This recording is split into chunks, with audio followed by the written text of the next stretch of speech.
TFM mbokk yi ànd ak ñun ci seen édition spéciale bi ñu leen di amal xam ngeen ni daanaka talaata àllarba alxames ba léegi ak ba ci àjjuma am na ay talk show politique yoo xam ni télévision Futur Média da koy ànd ak yéen bokk na ci talaata bi àllarba bi Abdoulaye Cissé ànd ci ak yéen alxames bi ma dellu si waaye gis ngeen itam àjjuma bi ni muy demee ci jàkkaarloo loolu nag di programme boo xam ni dañuy ànd ak yéen rek ci lépp loo xam ni wàllu actualité ci biir réew mi la gannaaw bi ñu leen nuyoo tey nag ñoo am ay gan yi nekk ay jigéen nekk ay soxna ñu am mbégte ci recevoir leen ci plateau télévision Futur Média ñu nekk nag ay gan yoo xam ni kenn ku ci nekk rek boo defee portrait mën nañu wax ni portrait bu am solo lay doon ndax kenn ku ci ne ci wàll bi nga féetewoo am na ci ay jéego yu am solo yoo xam ne def nga ko ci wàllu politique ba am ci ay ndombol tànk ba ñu ràññee la ci loolu nag nekk lu am solo tey ñu am ci mbégte di ci ànd ak Marième Soda Ndiaye nekk députée Osez l'Avenir nekk bokk itam ci mouvement Révocable ñu ngi lay nuyu Marième Soda. waaw maa ngi lay nuyu bu baax Pape donc di rafetlu aussi jotaay bi nga xam ne sama ay sœur ñu xam ne xëy na ay pionnières laa leen mën a tuddee ci participation citoyenne ci leadership féminin donc muy madame Bousso muy madame le ministre Néné Fatoumata Tall muy ma sœur Néné Yeya bi nga xam ne ñoo bokk PS donc ànd di bokkandoo jeunesse socialiste donc di rafetlu bu baax invitation bi di ñaan yàlla ñu am ay débat yu fructueux donc comme ni nga ko waxee maa ngi bokk Osez l'Avenir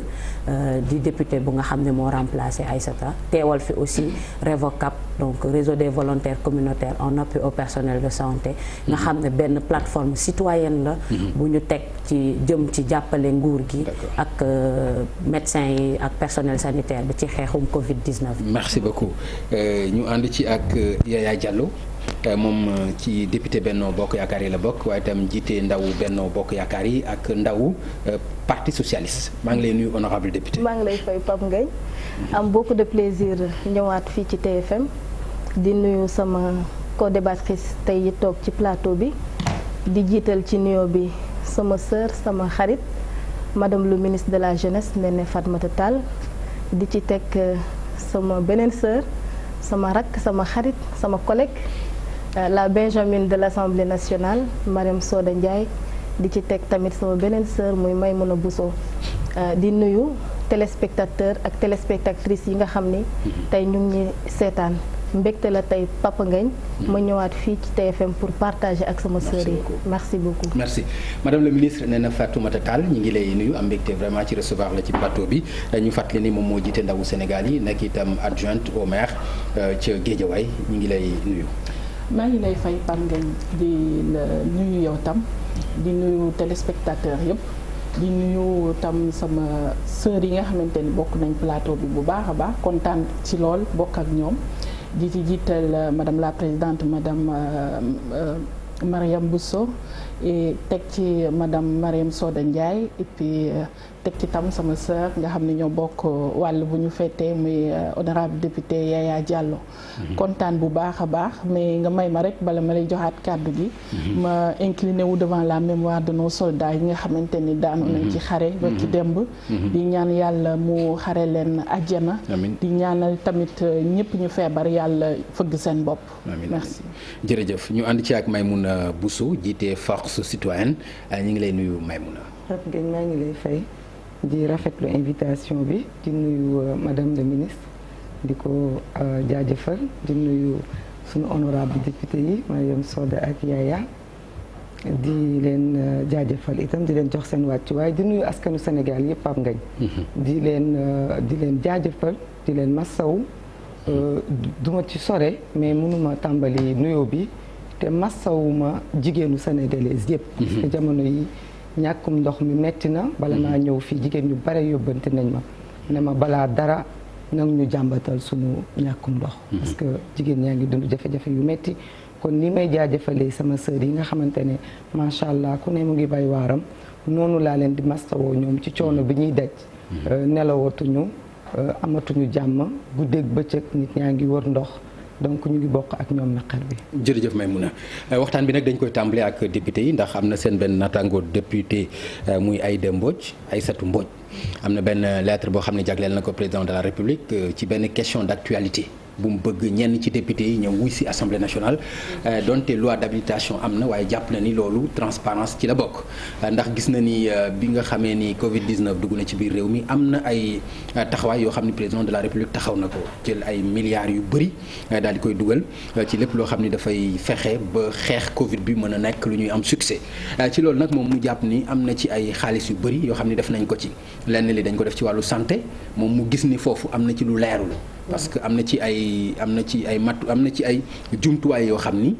pharmacie nationale ñoo ko waroon a jënd waaye gis na ni ministère de la santé ñoo ko jënd mu gis ni loolu war na leer ministre de la santé Abdoulaye Diouf Sarr war na ko leeral assemblée nationale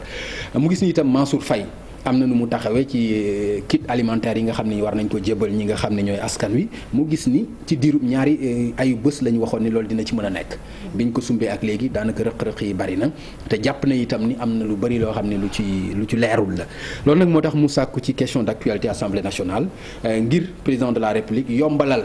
ñaari membre gouvernement boobu ñu ñëw jàkkaarloo ak député yi ñu mën a leeral loolu nan nga gisee lettre boobu nga xam ni jagleel na ko président de la république. Bon mooy loo xamante ni dañ koy rafetlu parce que aussi ci liggéeyu député la parce que bu ñuy jël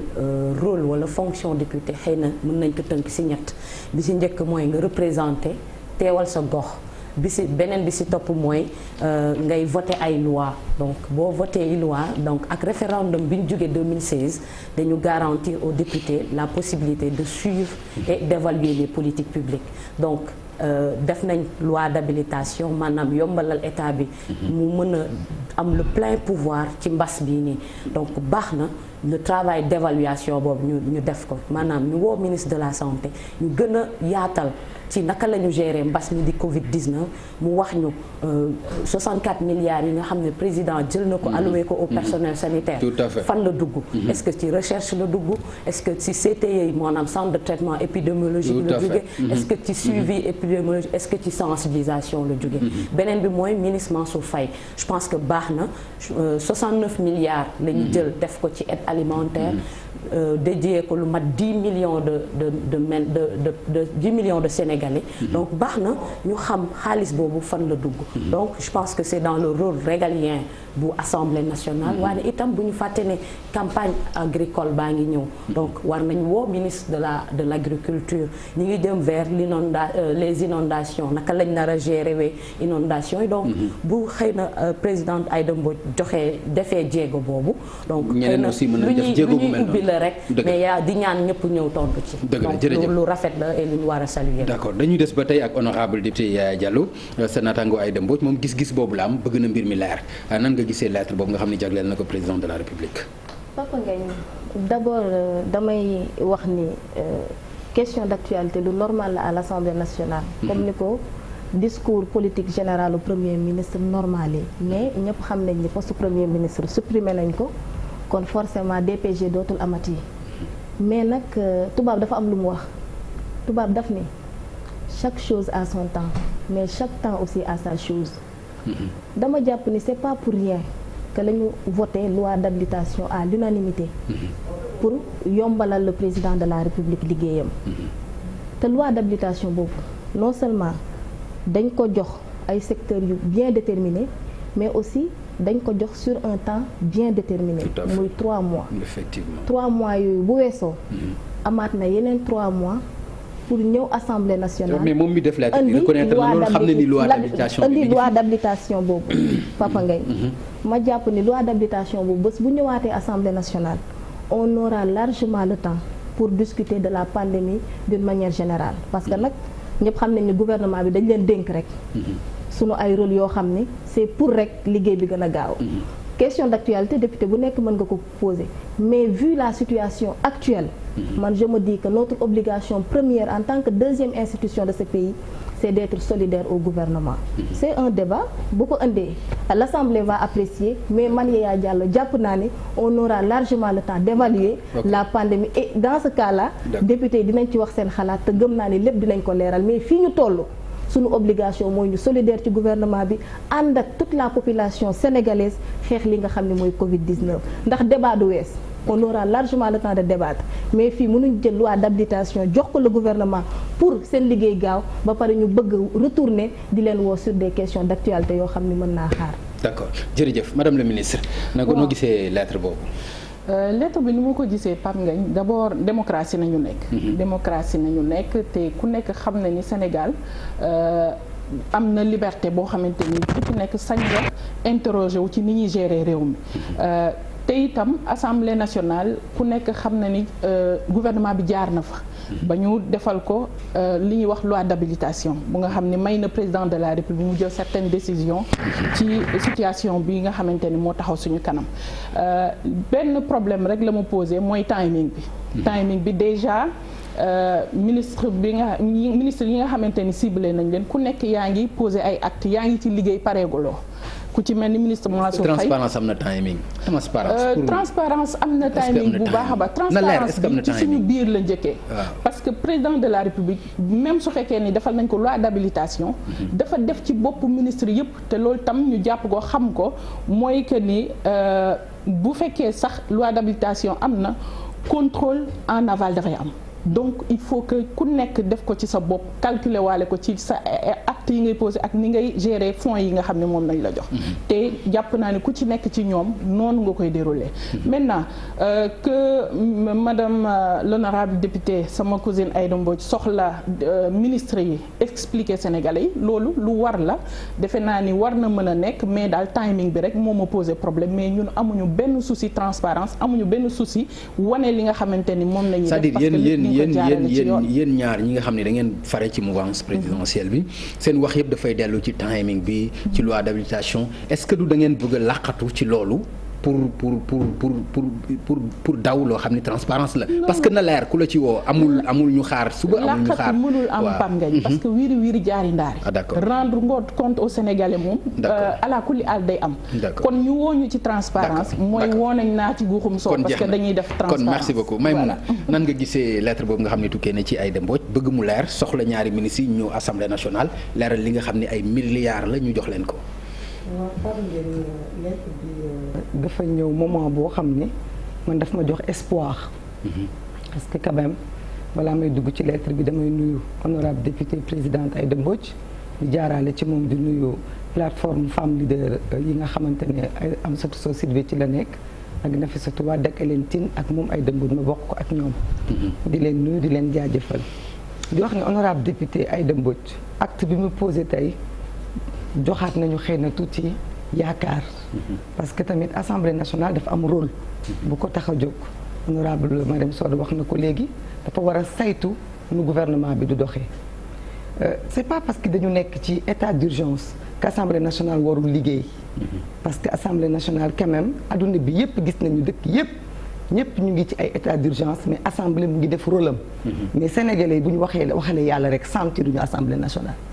keroog le 1er avril bi est-ce que du aussi loi d'habilitation bi moom moo xam nga joxatul pouvoir loi d'habilitation bi ñu koy jël ci boppam dañu njëkk a tas yaakaaru sénégalais yi parce que dañu violer seen article 43 ak article 44 bi nga xam ne dafa may bépp sañ-sañ député bu ne mu ñëw voter boppam malgré que ci pandémie lañ nekk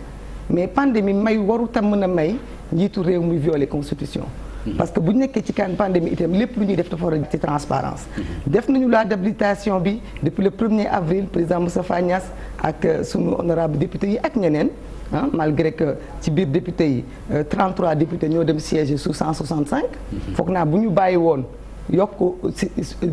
nombre députés yi dinañ doon mën a xëy na dugal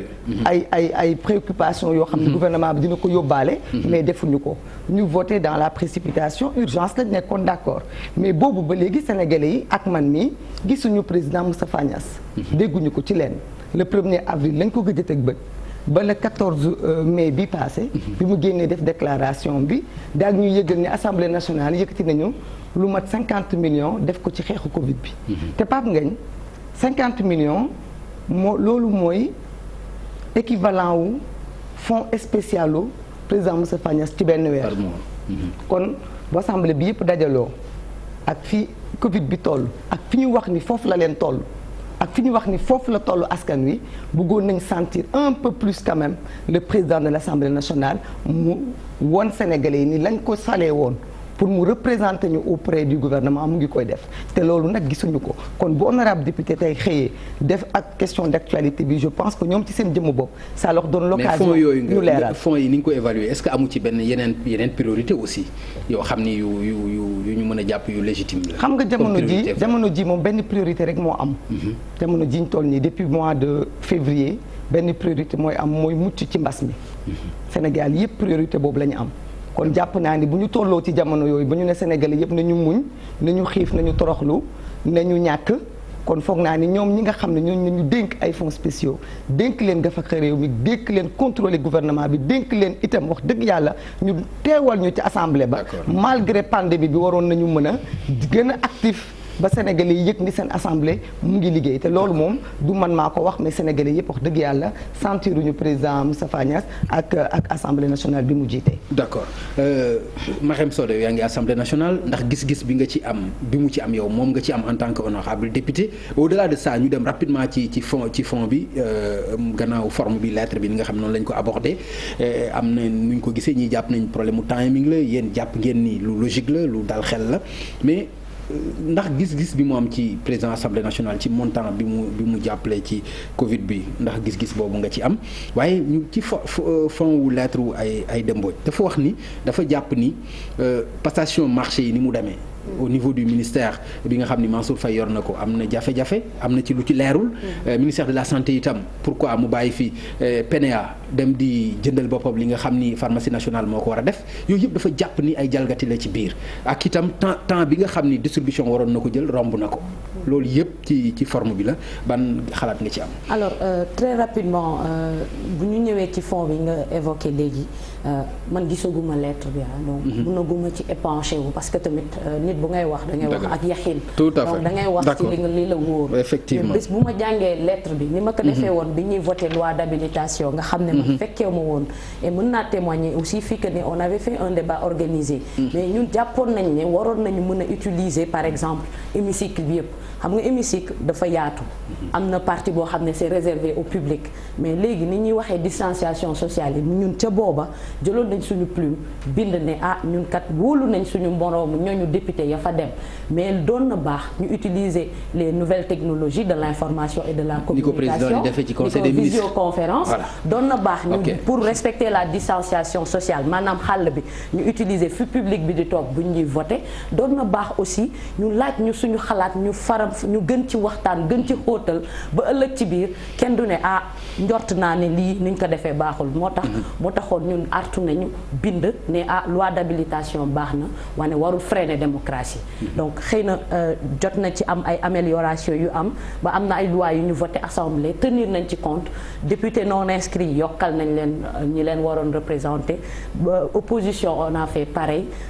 pouvoir aussi def na pareil donc loolu loo xam ne peut-être si échange yooyu lañ jëlee remédier à ces manquements là beneen bi mooy 50 millions yi ñuy wax je pense que xaalisu yeeyaa la sama xaalis la et cetera xëy na bon dañuy jàpp ne Moustapha Niasse la mais dañuy geste du tuuti teraanga moom du tuuti parce que xamuñu ne kii fan la jëlee xaalis bi ba def ko donc geste boo nga xam ne def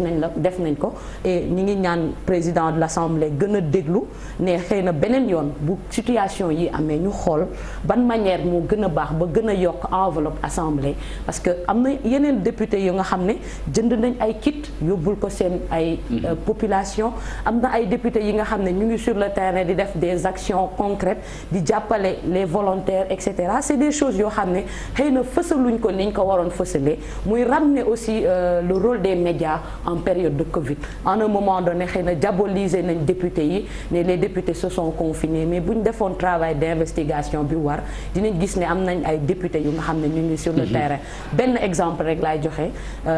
man par exemple je coordonne un pôle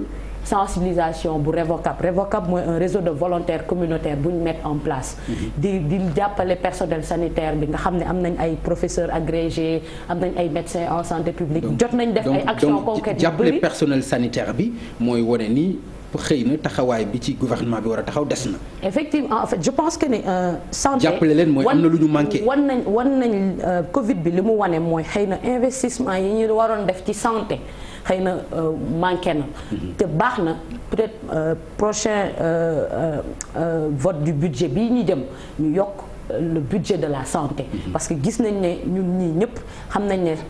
les vrais soldats de la santé mooy le personnel sanitaire ñi ngi abattre un travail formidable war nañ leen yokkal en termes de prime war nañ leen yokkal en termes de recherche innovation parce que am na ay jeunes médecins yu bëri yu nga xam ne tey ils sont dans une situation précaire am na ay sages-femmes yu def 15 ans de sans contrat donc yooyu yëpp c'est des choses yoo xam ne c'est vrai que liiruloo lettre bi mais fais-moi def ma confiance ci man mi nga xam ni gis naa lettre bi mi ngi ma tiim li nga xam ni wax na ko pour interpeller le président de la République bokk na ci naka la ñu gérer enveloppe 64 voire 69 milliards yi ñu jagleeloon secteur de la santé ak aide alimentaire d'urgence bi c'est-à-dire loolu c'est important laaj na ko laaj na itam quelles sont les dépenses qui ont été engagées à l'état actuel de la riposte et celles qui restent à faire. Pourquoi le ministre de la Santé et de l'Action sociale a préféré se passer des services de la PNA pour l'acquisition de matériel médical contrairement à ce qui s'est toujours fait. xam nga loolu aussi nekk na ay questions yoo xam ni posé na ko. alors donc loolu mooy fond bi ban gis-gis nga am ci li nga xam ni wax na ko ak lu jëm ci fournisseurs yi aussi fan la ñu toll ci li nga xam ni jox nañ leen ko ci ay. moi je pense que du ma sax xamee lañ ca ministre de la santé moom lañ jébbal réponse question yooyu. d'accord ok et il sera c'est lui habilité à donner les réponses parce que mënunoo nekk juge et partie bu ñëwee à l'assemblée. d'accord ñun dinañ def préparation bi war bay questionnement yooyu nga xam ne madame Aïda Mbodj soulevé nañ ko ñu am ci des réponses. d'accord alors Yaya gisuloo ni dafa war a leer par exemple wax ngeen ko dëgg la problème mu timing la waaye itam lii nga xam ni moom la soulever lu ñu war a wax la parce que bu fekkente ni nit ñi dañ leen waxoon ne leen ndimbal li di ngeen ko jot ci ñaari ay bés kenn jotu ko ci gis nga itam li nga xam ni wax na ko entre ministère de la santé ak pharmacie nationale xaalis bi waroon jógee foofu ci pharmacie bi ndax moo gën a xam ñi nga xam ne ñooy personnel santé bi lan lañ gën a soxla que ministère bi jombul alors yooyu yëpp nga xam ni soulever na ko est-ce que nekkul ay manquement yoo xam mënoon na ñàkk ci ñoo xam ne dañuy wax transparence. Papa Ngagne balaa may dugg foofu danga may ma leeralal Maïmouna Bousso. L'Assemblée nationale fonctionne. xam naa moom peut-être daf ko échappé. ñu ngi continuer di def sunu ay commission ñu ngi dem plénière. mais comme tout bon Sénégalais on a tenu à respecter les mesures barrières. loi d'habilitation bi muy ñëw bureau Assemblée nationale moo souveraine ñoom ñoo statuer mettre les conditions pour ñu mën a travailler dans le cadre de la Covid-19. te bu ne respecté wuñu le droit des députés je suis désolée parce que il faut ma leeral lan mooy loi d'habilitation. loi d'habilitation constitution moo ko prévoir à son article 77 ne en cas d'urgence le président de la République mën na demander l'Assemblée nationale pour ñu abal ko yenn prérogatives yu mu am pour liggéeyam gën a gaaw. ci diir bu gàtt. 3 mois. renouvelable avec ratification d'autres 3 mois. après loi d'habilitation boobu dañ koy indi à l'Assemblée nationale lépp lu ci président de la République def ci secteur yépp on va en débattre de fond en comble. si on n'est pas d'accord on dira qu'on n'est pas d'accord encore une fois c'est pas parce qu'on est de Benno Bokk Yaakaar qu'on n'est pas des patriotes on est des patriotes on est des républicains mais en matière de crise il faut avoir raison garder. Deuxièmement foog naa Covid-19 bi c'est trop tôt ñu koy évaluer question d'actualité je suis d'accord député bu nekk mën na ko demander mais pour man dara balaa nga koy évaluer da ngay bàyyi ba yegg ci cappaandaw ga Covid-19 bi Papa Ngagne man bu ma neexee ma ni aucune œuvre humaine n'est parfaite. ay bilan à mi-parcours aussi baax na ci. Papa Ngagne bu ma neexee ma ni parce que am na fu mu egg foo xam ni bu fa eggee pour. bu ma neexee ma ni aucune œuvre humaine n'est parfaite. loolu dina loolu tey bu ma neexee ma ni ci Covid-19 bi. am na ay points yoo xam ne dañ ko war a rafetlu féliciter ci le gouvernement du Sénégal encourager ci ñëpp Papa Ngagne damay fàttali Covid-19 bi muy commencé mesure bi le président de la République njëkk a def foog naa tout le monde avait salué mooy les étudiants de Wuhan daf ni woon nañ leen bàyyi Chine état Chine jël leen en charge mais état yi doon ngandalu à l'époque moo mën ci jël États-Unis mën ci jël Espagne mën ci jël Italie jëloon engagement rapatrier seeni nit tey lan nga fay compter des milliers de morts. foog naa loolu c'est à féliciter. non est-ce que da nga yaakaar rapatrier effectivement parce que dañu rapatrier Papa Ngagne dañu rapatrier fermer seeni frontières loolu ñëpp xam nañ ko. ñu féliciter wu Papa Ngagne. deuxième mesure bi ma mën a féliciter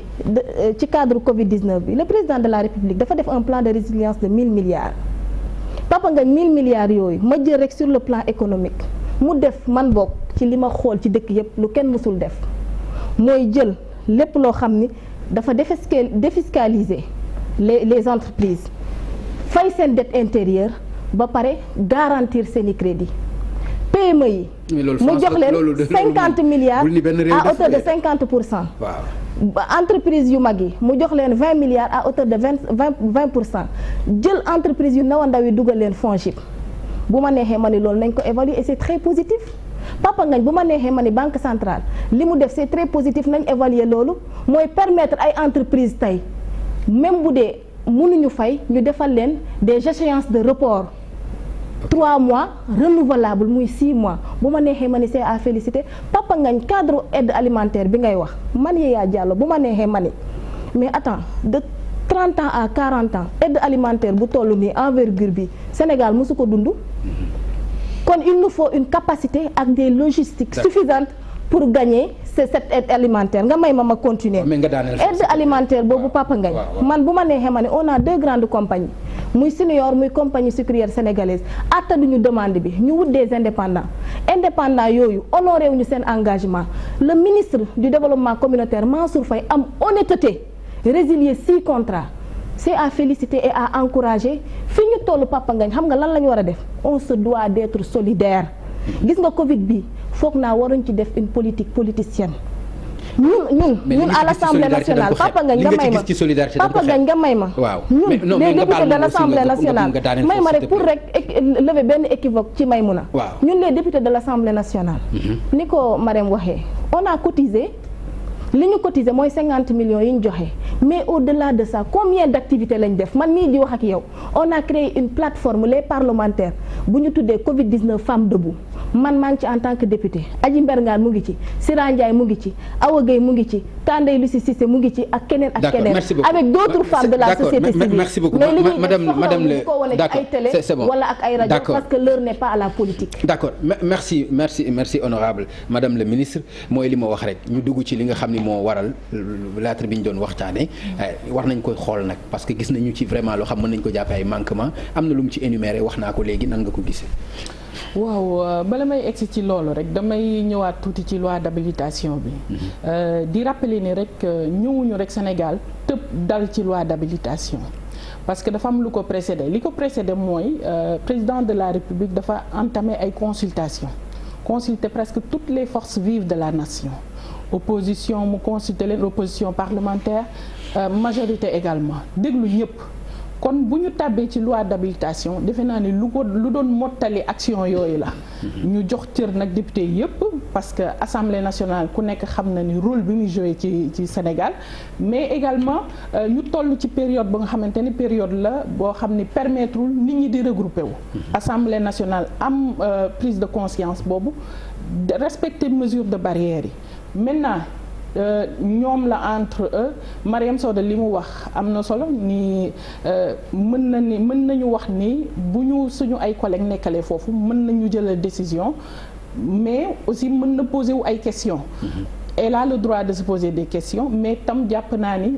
nañu voté loi ba am na solo waay ba nga xamante ni même au sein de la majorité dafa y a eu des amendements yu am solo yoo xam ni permettre na ñu stabiliser kii bi loi bi li may wax ci mbiru gestion Covid bi li ñu ciy wax mooy gestion la ba nga xamante ni mën nañ wax ni gestion bu satisfaisante la parce que situation bu inédite nañuy dund ni ñu koy dundee mooy pandémie bas la boo xamante ni ñëw na dal suñu kaw comme ni mu dalee ci kaw dëkk yi ñuy wax woowee puissance Sénégal nag am ci sérénité boo xamante ni mi ngi dalee ci président de la République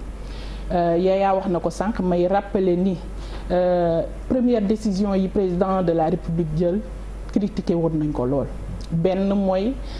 bureau rapatriement étudiants yi nga xamante ni ñoo nekkoon Chine tey ñi doon demander ñu rapatrier étudiants yooyu presque les mêmes personnes ñoo naan nañ tëj frontières yi. mais ñi ko doon critiquer aussi am na ñu dëgg parce que lu ñu mësul dund la seen ay doom nekk ci àll bi ñu wax leen lu leen fa dal. waaw mais mbir tamit loolu lu ñu waroon critiquer la aussi. mbir tamit bu ñëwee ànd ceeg dal dafa baax. dal googu nag la leen président de la république nekk jiitoo. loolu moo tax may revenir sur loolu parce que am na dalu bañ a rapatrier étudiants yooyu te defe naa ne l'histoire lui a donné raison. yeneen décision yi muy ay décision économique mu créer benn fonds ba nga xamante ni nii moom lañ tuddee force Covid-19 force Covid-19 boobu nag lu nay ku nekk la Sénégalais yi participer ci secteur privé participer ci suñu partenaires yi également ñu participer ci kon mbiru Sénégalais yépp la président de la République nii comme mbiru Sénégalais yépp la dañ ciy impliqué Sénégalais yépp créer li ñuy wax comité de suivi boobu mu jël benn général teg ko ci kaw ñu actif loolu nag ku leen gis ces derniers jours xam ni jël nañu en charge li nga xamante ni mooy intérêt sénégalais yi ciital nañ ko ñi ngi saytu fu nekk ñi ngi fay dem di xool naka nañuy gérer fonds yooyu kon loolu dafa am solo bu fekkee ci mbiru santé la personnel de santé bi defe naa ni président de la République daf leen a jël en compte bu baax a baax jël nañ budget bu mag jox ko ministère de la santé ñuy doxal bu ñu nekkee nag di doxal ba ci biir am ay nit ñoo xamante ni dañuy posé wu des questions c'est très normal situation bu ñu mësul dund la mais nag mën nañu xaar ba ñu pare ñu contrôler parce que ñun bañuñu ko ñu contrôler honnêtement bañuñu ko ñu contrôler démocratie nañu nekk président de la République bu jëlee comité de suivi dugal ci force vive yépp ku ci nekk représenté wu opposition nekk ci pouvoir nekk ci ñeneen ak ñeneen nekk ci kon kooku bañul ko contrôler économiquement ba tey mu jàppale ménages yi loolu defe naa ni lu am solo la 1 million de ménages 146 000 tonnes de denrées loolu du ay caaxaan mosul am ci réew mi kon bu amee ay retard lu normal la lu normal la nga xamante ni nii. non lu normal la moom wax la ci gouvernement mën na bañ a normal aussi gouvernement bu jël engagement yor ay moyens pour def ko wax ni ci temps record bii la koy def mais boo nee amul loolu c'est normal loolu dafa mel ni da nga ko bëgg a teg ci benn chef de quartier wala keneen wala benn nit wala benn entreprise. Ça n'a rien à voir ak gouvernement. yow yaa ko tegee noonu. mais jàpp naa ni procédure yi ñu def. jiital transparence jiital ki nga xamante ni nii moo ko mérito ñu jox ko procédure yooyu defe naa ni bu amee retard war nañ ko mën a tolérer te nekkul sax retard ba nga xamante retard sax c'est un peu lié ak urgence bi nga xamante ni nii nit ñi yàkkante nañ ko mbir mi donc c'est très normal nit ñi yàkkanti waaye tamit envergure action bi mën na permettre ñu am tuuti tolérance may mu terminer parce que li mu jot a def mi ngi koy def normalement d'accord madame la ministre Maïmouna wax na ko nag ay la yowén aussi vraiment président fexe na ba ñu bari ci yenn pàcc yu bari yow mi daanaka am na ci benn responsabilité boo ci amoon ñu bari ci opposition bi wala société civile bëgg na lépp leer moo tax mu boole woon leen ci loolu itam ci gestion bi kon bu amee rëq-rëq aussi est-ce que responsabilité bi du partagé. Pape Ngagne damay dellu si waat ci lettre honorable Aïda Mbodj pour wax ne honorable Aïda Mbodj député la à l'Assemblée nationale kon lettre am bi tontu na li honorable Yaya wax léegi ni ñoom ñu ngi def seeni commission ñu ngi liggéey parce que foog naa moom ci assemblée bi la nekk donc bu demee ba di laaj comme le commun des Sénégalais lii fu mu jaar lii naka la demee Mansour Faye kaay wuyu monsieur le ministre Abdoulaye Diouf Sarr kaay wuyu ça veut dire que transparence amul compte rendu amul xamul ci dara askan wi lay laajal donc bu fekkee ñu ngi liggéey kon am na déjà jeexi jaaxa bu am parce que ñoom ñëpp assemblée lañ nekk mënuñu wax ñu léegi ñoom ñaar ñëpp ni dañu am problème mu timing c'est pas l'heure du bilan te bi ñu waxee ba daaneel ñoom ñaar ñëpp bilan lañ fi def par contre li ma xaw a jaaxal mooy ñoom dañuy def bilan côté positif li leen arrangé mooy lii dox na joxe nañu fii lii accompagner nañu tel secteur financé nañu nangam kii wax fi léegi ne honorable ne léegi voilà lii mosu fi am li ñu fi joxe ci àdduna mais li fi dund nii mosu am ci àdduna coronavirus mbas bi am nii mësta am ci àdduna donc mënoo comparer loolu di wax ne fonds yi ñu génnee mësta am parce que li waral li ko tax moo tax mësul am ci àdduna ay sénégalais lu waa tënk leen ne leen mënu leen génn seen kër de telle heure à telle heure defal leen état d'urgence defal leen couvre-feu ñu doon liggéey guddi ñëpp perte seen ay emploi ñu ne imposer leen masque imposer leen ay takki masque ak raxasu. imposer leen mënatu leen génn jóge Dakar dem Thiès wut xooli seen i mbokk mënatu leen seeti seen i yaay mënu leen korite ji ci seen njaboot loolu yëpp parce que li fi am a tax kon toog bi wax ne lii ngeen def te ngeen nangu koo bàkkoo nag te ngeen bëgg trop ci def bilan ci lu baax il faut aussi accepter de faire le bilan de ce qui va pas parce que mënoo rek ne président def na lii lu baax la lii lu très bien la lii lu excellent la te tu n'acceptes pas li baax. leneen li mënul ñàkk ay erreur leneen li moom ñu ne nañ ko xaar ay erreur yi moom ñu ne nañ ko xaar. ok erreur yi nañu toog xaar ba loi bi jeex œuvre humaine la voilà ñu ñëwaat ci mais loolu dafa mënta nekk xam nga lu tax parce que ministre Mansour Faye dénkuñu ko tabax ay autoroute loo xam ne amul urgence dañu ko dénk fonds boo xam ni daf ko war a yóbbu ci askan wi. ndax askan mi bañ a dee ak xiif bu ko corona rayul parce que génnut xiif bañ koo rey kon askan woowu boo ko tënkee ne ko da ngay toog dañ lay indi ndimbal moomu dafa war a gaaw ndimbal boobu madame la ministre damay rus torop ñetti weer après ñuy wax ne normal na askan wi waroon yelloo ndimbal boobu jotu ci quand même bëri na metti na itam parce que ñetti weer na ku ko toog doon xëyatoo nekk ci contexte mondial bi ñu nekk nii la moindre des choses mooy c'est de s'excuser mais nag loolu kenn mënu koo layal parce que ceeb bi bu ñu ko jëndee pour jox ko nit ñi ñu lekk la suukar bi bu ñu ko jëndee pour nit ñi bañ a dee ak xiif la loolu lañ fi waxoon ne ku jot sa ceeb président def na loo xamante ne ñëpp dinañ mën a jot lekk kon bu ñu demee ba tey 3 mois après ministre Mansour Faye ci boppam daal ne 186 communes sur les 156 ñoom ñoo jotagum moom ci jëmm boppam mu reconnaître ne manquement am nañu difficulté pour eggale pour jox ñëpp ci échéance. ba am na ñu mu résilier seen contrat. ba am na ñoo xamante ne sax mu porté leen moom plainte parce que am na ñoo xam ne lam leen dénkoon pour ñu def ko matale wuñ ko ba askan bu jotaguñ seen ceeb jox guñ seen i pat. am dëkk yoo xamante ne seen i pat ak seen i ceeb ña ngi ko teg ca bayal ba parce que diwliñ ba ñëwul suukar ba ñëwul te nawet baa ngi ñuy xiin. am na dëkk boo xam ne gars ya ca Dagana lañ fa yóbbu ñu war koo jox askan bi sàcc nañ genn waa ligi ak leneen loo xam ne buñ fi toogoon di ko bilan da ngeen di accepter li waral suñu jataay bi parce que li waral suñu jataay bi mooy xool fi Covid bi toll kon man en tant que citoyenne bu ki ma représenté Assemblée nationale bindee lettre di poser wu les mêmes questions que ni man mi nga xam ne kenn dénkuma dara ma di ko poser damay wax ni am na problème occasion la leen may ngeen leeral ndax bu ngeen ko leeralee leeralul leen ko moom askan wi ngeen leeral ndax li ngeen wax léegi ne xaalis kenn du ko xeeb ndax sénégalais yi ñoom ñoo njëkk a jël seen xaalis def ko ci Covid bi sénégalais yi ñoo njëkk a contribuer kon lu toll ni ay député bu ñu contribuer du ñu mën dul jaajëfal leen mais xam nga lu tax ñu am ci ay compte parce que député yi sénégalais yi ñoo leen fal te dama jàpp ne sax sénégalais dañu jàpp ne ñoo leen di fay parce que ñoom la ñuy liggéeyal loolu moo am sax ñoo leen di fay ñoom ñoo leen di liggéeyal loolu sax kon nag ñooñu au delà de ay l'aspect pécunier dañ leen war a sentir sur le terrain comme ni ñu sentir honorable député mu nekk ci Revocap muy organisation bu ma adhéré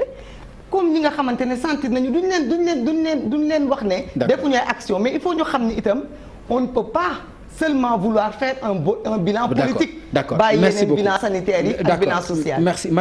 Marème Soda li ngeen baal ma nag parce que bu ñu toppee débat boobu dafay yeneen questions yi ñu war a aborder mais xam naa ni ñàkkul kenn ku nekk ci yéen am na lu mu ci bëgg a wax mais ci ay quelques secondes rek ñu tëj chapitre boobu s'il vous plaît lan nga ci bëgg a aborder ci lu concernant gestion Covid bi. alors pour tëj chapitre boobu. waaw xëy na am na ay retard yu ñu fi soulever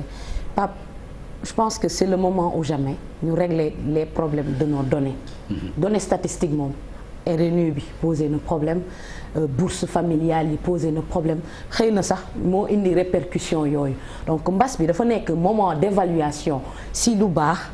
ak li bon. am na ay bons yu baax yu gouvernement bi def en matière de prévention dañ koy saluer ah. enveloppe bi mu jël yóbbu ko pour la santé dañ koy saluer mais au Sénégal dañu am un réel problème mooy la politique de nos données donc war nañ dem ci foofu noonu xëy na pour clore chapitre boobu beneen bi mooy la citoyenneté xëy na on a aujourd'hui le ministre de la jeunesse en face de nous mais tey yeneen dëkk yi ay Suisse ak ñoomin seen ay volontaires la ñu jël ñuy acheminer dons yi yóbbu ko parce que xëy na état bi personne nit yi bëriwuñu mais bu ñu utiliser woon tey Sénégal ñaata organisation ñoo fi nekk bootu autour du conseil national de la jeunesse bootu autour des organisations faîtières de la jeunesse bootu autour des syndicats ñooñu ñëpp bu ñu leen jëloon utiliser leen ne leen ñëw leen nekkal ñu fi jàppale ñu sur le terrain je pense que ne acheminement bi dina gën a d'accord Yaya si pour tëj pour aller très vite ci wàllu gestion foog naa man ak sama sœur Maïmouna on s'est pas compris dama ni l'Assemblée nationale fonctionne mais loi d'habilitation mënuñ ko voter ba pare di ci revenir à l'Assemblée nationale récemment on a voté le code du travail c'est dans ce cadre-là lay waxee tout ce qui touche à cette pandémie Assemblée nationale waxagu ci parce que dañoo jël li nga xam ne mooy sunu pouvoir jébbal ko le gouvernement pour mu travailler bu paree ci liggéeyam dina ñëwaat Assemblée nationale delloo ñu sunuy ay prérogatives ñu ensemble ñu dem évaluer li nga xam ni mooy Covid-19 kon foog naa Maïmouna noonu la demee au-delà de ça aussi jàppal ni je te rassure que les députés sont en train de faire un excellent travail à la base tey ku dem ci gox yépp di nga fa fekk député ñuy liggéey bu am solo beneen bi ci des mooy niyeew ñu ni y a des lenteurs foog naa njëkkee naa ko fi mais dama ne ku wax lii wax la ca des ku ci nekk ak ni ngay gisee man je suis libre de dire que on doit encourager le gouvernement du Sénégal parce que y a un tel point positif y a un tel point positif y a un tel point positif je n'exclus pas que y a des lenteurs mais fii ñu tollu Papa Ngagne sama conviction mooy on se doit d'être solidaire. D'accord merci beaucoup Madame la ministre ci pour tëj loolu ñu aborder leneen s'il vous plaît. waaw wax rek Pape Ngagne d'abord lenteur ne veut pas dire erreur il n'y a pas d'erreur. parce que dégg naa sànq ñu évoqué fi defaguñu erreur lenteur am na parce que envergure action bi la ça je le répète am na on le reconnaît et ministre bi joxe na ci ay explications. Maintenant bu ma revenir tam ci li sama sœur honorable députée Mariam Soda wax évoquant la citoyenneté des jeunes là defe naa ni mën nañ ci am tamit satisfaction parce que jeunes yi en dehors de l'acheminement des denrées je pense que dans le cadre de la créativité également jeunes yi def nañ ci seen waar ba mat sëkk tey gis nga jeunes yi ñooy ñii ñi ngi defar ay raxasukaay ñii ñi ngi defar ay gel ñii ku ci nekk yaa ngi investir le terrain pour sensibiliser boo xoolee ministère de la jeunesse jeunes yu bare ak ci association yi tey dans chaque département au moins 70 jeunes mobilisés nañ leen pour ñu participer à la sensibilisation loolu c'est de manière formelle bokkul ak initiative yi nga xamante ni c'est de manière sectorielle la ko jeunes yi jël ku ci nekk de son côté moom am na ci initiative boo nga xamante ni moom ak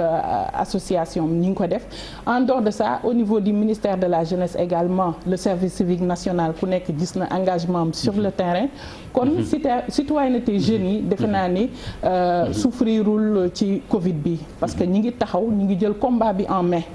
maintenant pour l'acheminement des denrées également si on se renseigne dinañ xam ni dans les localités le conseil national de la jeunesse dafa bokk ci comité bi nga xamante ni nii mooy gérer distribution yi kon jeunes yi ils sont vraiment impliqués et que ñi ngi ciy bay seen waat gis nañ ñi ngi jox satisfaction parce que ñun dañuy def suivi bi tamit au jour le jour di xam lan nañu taxawee ci biir région yi ak suñu services régionaux yi mais également au niveau central dañuy am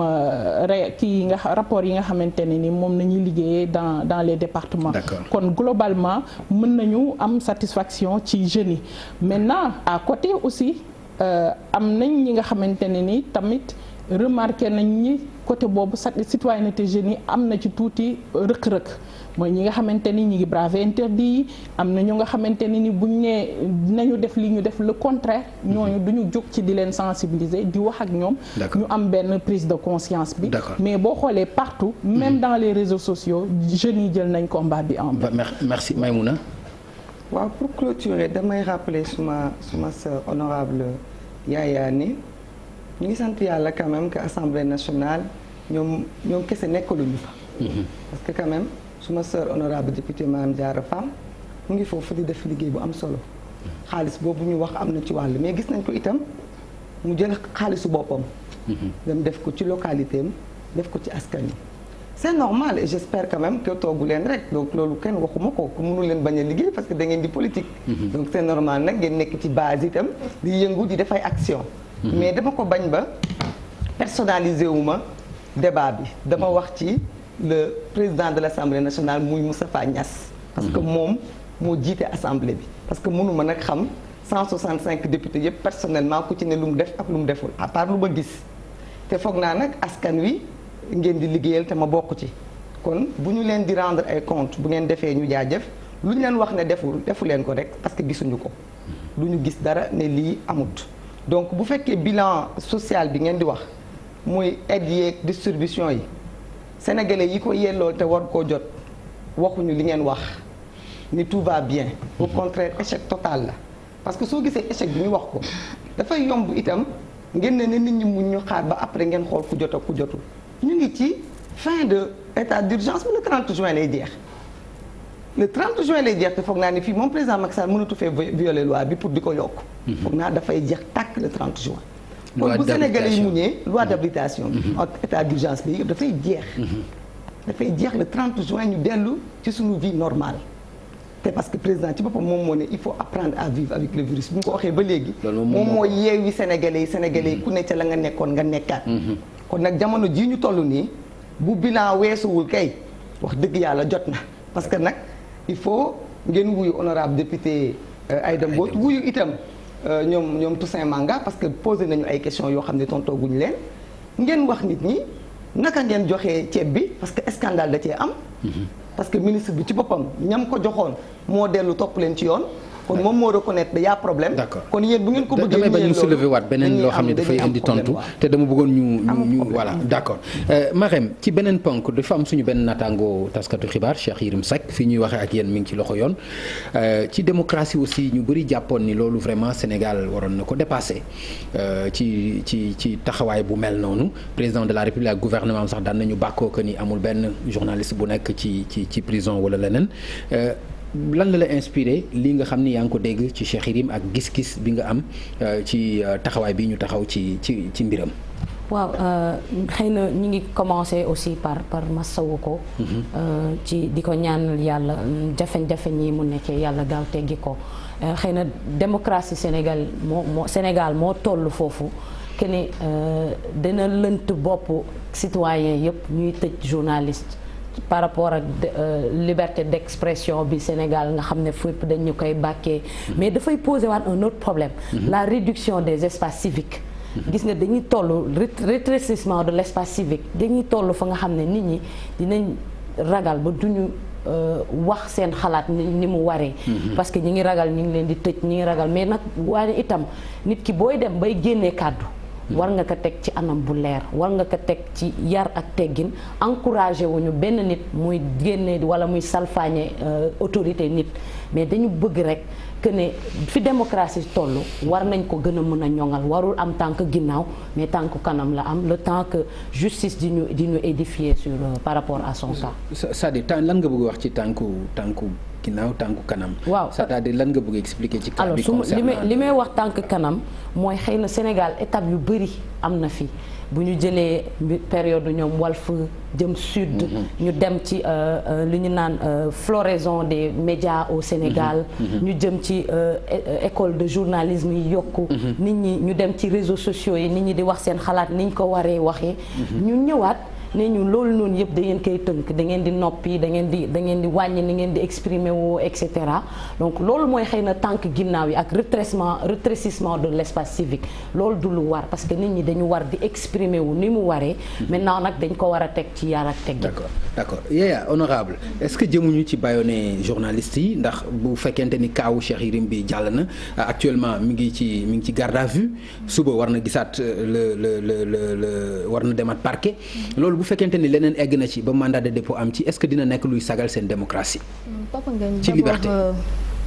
damay masawu Cheikh Yérim. kenn yéenewul kenn kaso di ko ñaanal mu gaaw génn fa mais Papa Ngagne démocratie ne signifie pas anarchie. non mais gisuñu fi anarchie non damay wax rek. ah d'accord mais anarchie aussi. gis nga ci cas bi tey Cheikh Yérim. kilifa la ci réew mi. voilà loolu waxam day compter. ba tax na lu muy wax rek war na am assez de preuve. pour buñ ko woowee. benn ñaar Papa Ngagne dossier bi dafa pendant devant la justice. foog naa par respect à notre justice un dossier dañoo war a bàyyi ba ñu vider ko ku ciy apprécier nga apprécier ko et on a une justice indépendante générale et impersonnelle très indépendante tey dossier bu nekkee devant la justice Cheikh Yérim ak ni mu toll ci réew mi nekk une voix très écoutée toog def des révélations de cette ampleur foog naa warul bett kenn buñ ko woowee maintenant nag lu tax ñu téye ko fa ça va de soi il n'a pas assez d'arguments peut-être pour convaincre c'est pas parce que mais li ma mënti wax rek Pape Ngagne nga baal ma bu ma dagg mooy que un dossier bu nekkee devant la justice nañ respecter la justice sénégalaise. non ñun sañ nañ ko commenter. et que peut-être à l'avenir dina nekk une leçon pour certains. parce que nag nit bu ñu la woowee war ngaa mën a am suffisamment d'arguments pour convaincre et malheureusement gis nañ ni peut-être amu ko. mais nañ suivre peut-être de fur et à mesure ñuy dem. dinañ xam le fond du dossier mais pour le moment ñu ngi koy masawu honnêtement. ñu ngi koy masawu bu baax a baax. plus d'arguments. mooy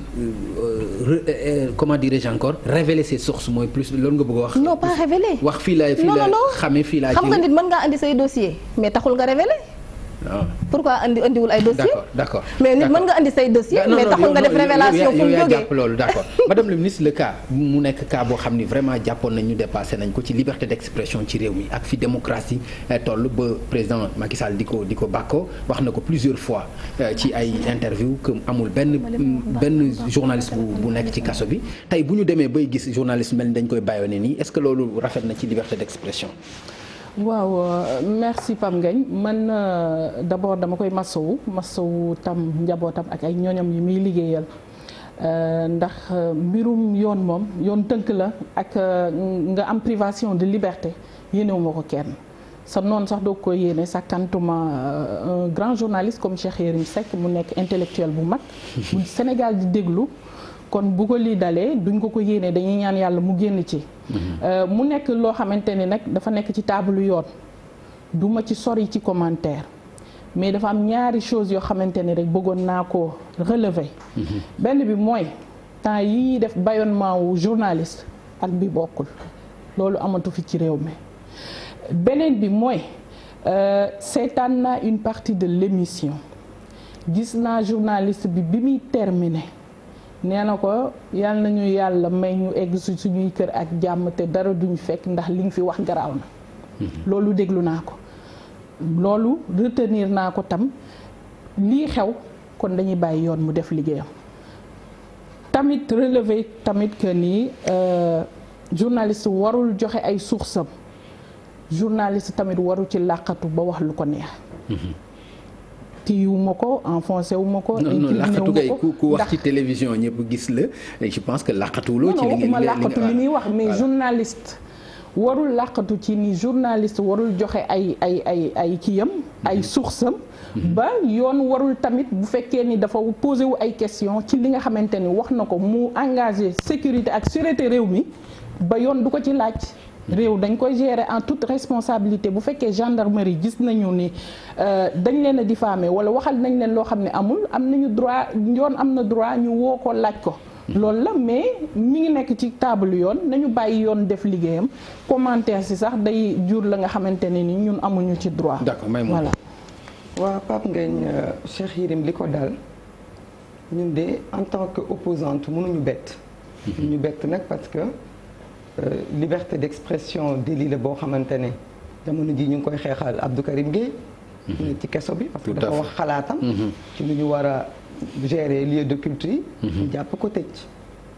beneen cas boo xam ne peut-être ay injures publiques la wala kàddu yi rafetul mais buy Assane Diouf boo xam ne itam ci domaine privé la parce que espace privé la parce que ku demul ci Facebook am compte am ni wax doo ko dégg ñëwul ci télé yi demul ci rajo yi mais moom itam mu ne école yi waruñu ko ubbi tey état bi d'accord ci loolu mais ñu jàpp ko tëj ko ci kaso bi ak yeneen yoo xam ne duñ ko énumérer. foog naa c'est pas la première fois ñuy dem dik pour taxawu journaliste mën nañ fa tase ma ak yow. bien sûr mu baan ñu convoqué ko fa. donc du lu bees. du lu bees yàgg nañ ko di gis fii nii maintenant kañ la commencé ndax am na régime yu ko doon def du débat bi. parce que ku ko munti woon def sanctionné nañ la voté nañ la jële fi teg fi rupture. teg fii des gens qui sont censés bañ ñu delloo ginnaaw mais avancé loolu donc loolu la ñu constaté li tax ñu koy soutenir c'est pas parce que dañ ko xam c'est pas parce que li mu wax dafay dëgg. c'est pas parce que dañu d'accord ci l'homme sa façon d'être ou de faire parce que ñun dañu jàpp ne sax ñoom la gën a jege. parce que souvent opposition bi toog nañ jooy ci ay prise de position yu mu fi def. à plusieurs reprises. mais li tax ñu koy soutenir mooy dañuy bañ li pasteur Martin Niemöller doon wax dal ñu. mooy ba ñuy jël ci communistes yi jóguma parce que bokkuma ca ba ñuy jël ci syndicalistes yi waxuma ndax bokkuma ca ba ñuy jël ci juifs yi ak ñoom seen ñëpp waxuma ca mais tey bañ ma jël see kenn desu fi pour waxal ma loolu moo tax ñu di ko soutenir parce que boo nekkee ci état de droit état ak ni mu toll Cheikh Yérim tamit c'est pas n'importe qui du man maa ñëw toog ci plateau wax c'est un journaliste te foog naa journaliste nag dafa bokk ci benn corporation SYNPICS gis nañ seen communiqué mu am ak CDEPS aussi la même chose mu am itam kuréel bu fi nekk rek ba ci Reporters sans frontières amul ñenn ñoo xam ni defuñu communiqué ci cadre boobu mu am itam lan loo xamante ne moom mooy malaanu kiir laay journaliste comme ñoom nii ni ñu amee seen protection seen immunité parlementaire journaliste bi am na sañ-sañu def ay révélation Sénégal xaw na fay tàkk ndax Mayani Jones moo def ay révélation te amu ci preuve ak BBC te Sénégal tàkkul te Sénégal woowu ko ba tey te mujjul fenn te Sénégal woowu ko ba tey mujjul fenn tout à fait ñu ngi doon xaar Sénégal woo ko mais Sénégal woo ko ba tey kon doomu réew mi muy Cheikh Yérim Seck bu defee ay révélation foog naa ni war nañ ko mën a woo ne ko indi ci ay preuve bu fekkente ne jugement am na mu joxe ay preuve mais ne ko révéler sa suuf ba téye ko ci depuis démb mu fanaan foofu loolu la ñuy mettitlu parce que Cheikh Yérim Seck il a am na carnet d'adresse am na fu mu dëkk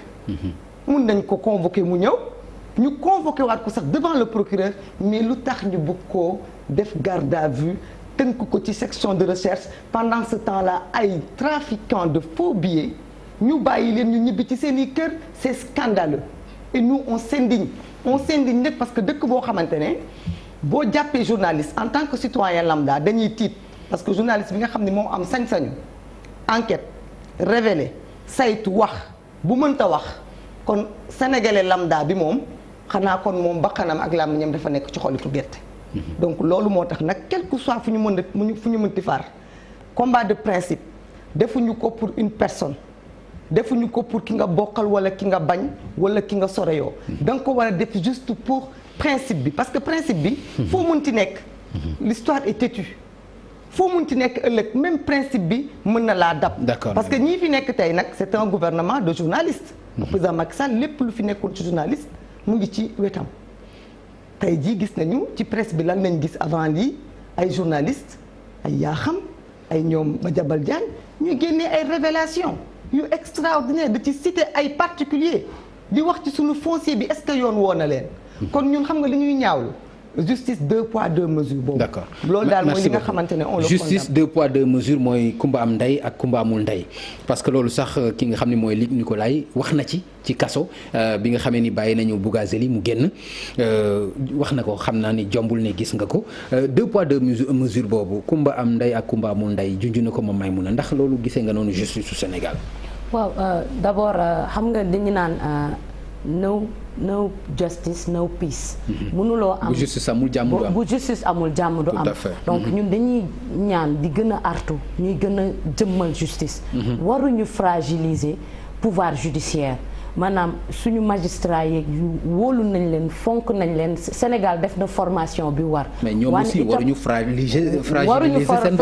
seen corporation. ni député bi. amee charte ate yoo xam ni nit ñi dañ ciy am lu leen di naqari te du tegu ci yoon. loolu tam effectivement donc boo bàyyee kii làq doom dóor doom. voilà ëllëg si biir dafay jur ay frustration bu juree ay frustration mën na jur yeneen i taxawaay yoo xam ne gis nañ dëkk yoo nga xam ne ñàkk justice taal na ko. gis nañ justice yoo xam ne indi na ay rayante ci seen biir. gis nañ justice boo xam ne dëkk boo xam ne ñàkk na justice ba mu indi noonoo ci seen biir ñun nag balaa ñuy àgg foofu ñu gën leen a artu gën leen a ñaax ñu gën di wax justice di gën di dogal justice parce que aussi muy citoyen boo jàppee ki sàcc ginaar nga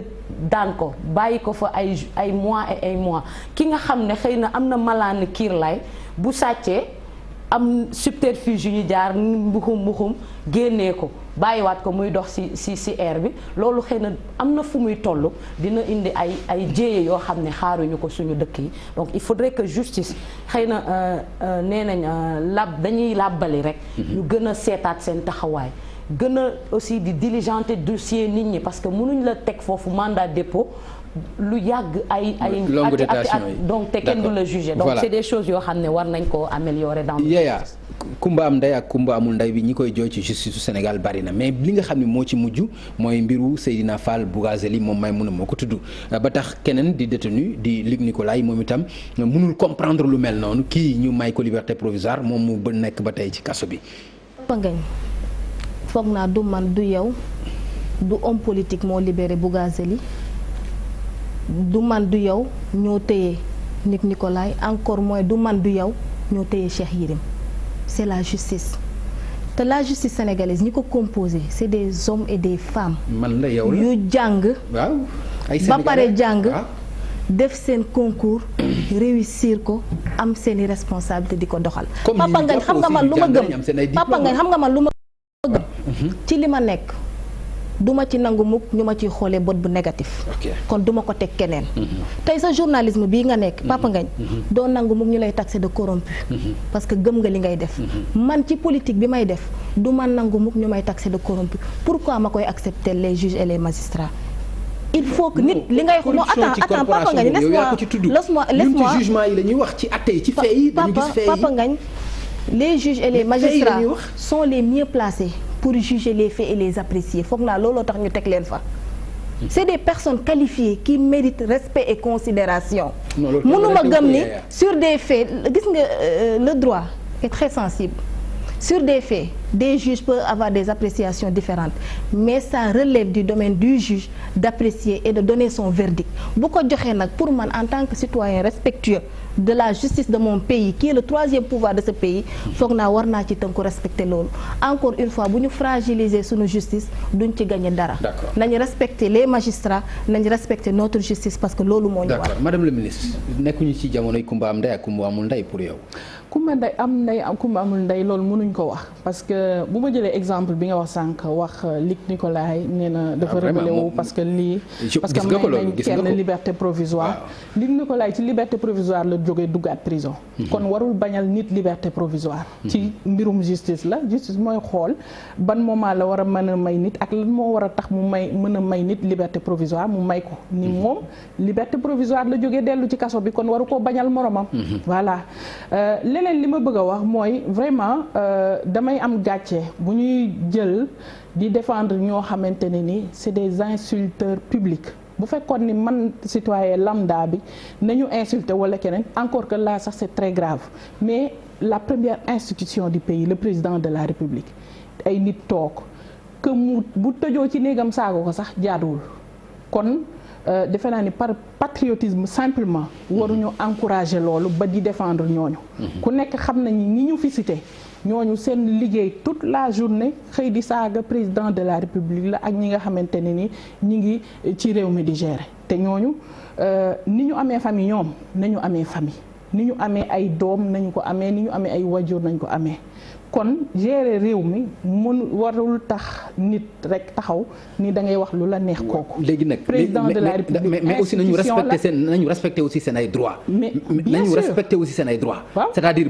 nañ la convoqué mais buñ la fekk fi nga nekk ñu takk la yóbbu la. mais loolu fekk ko fu mu nekk mu non le takk cas de Assane Diouf. waaw. mais même bu fekkente ni dafa am lu mu def lu defuwul. waaw ni ñu koy def aussi na tegu ci yoon. waaw mais bu ñu ñëwee di ko arrêté mu tëj buntam ni du génn yoon am na droit appliquer li nga xamante ni moom la ko yoon may mu def ko loolu la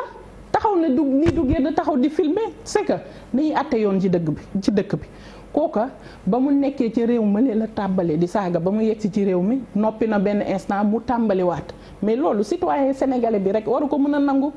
ku ci nekk war nga mën a am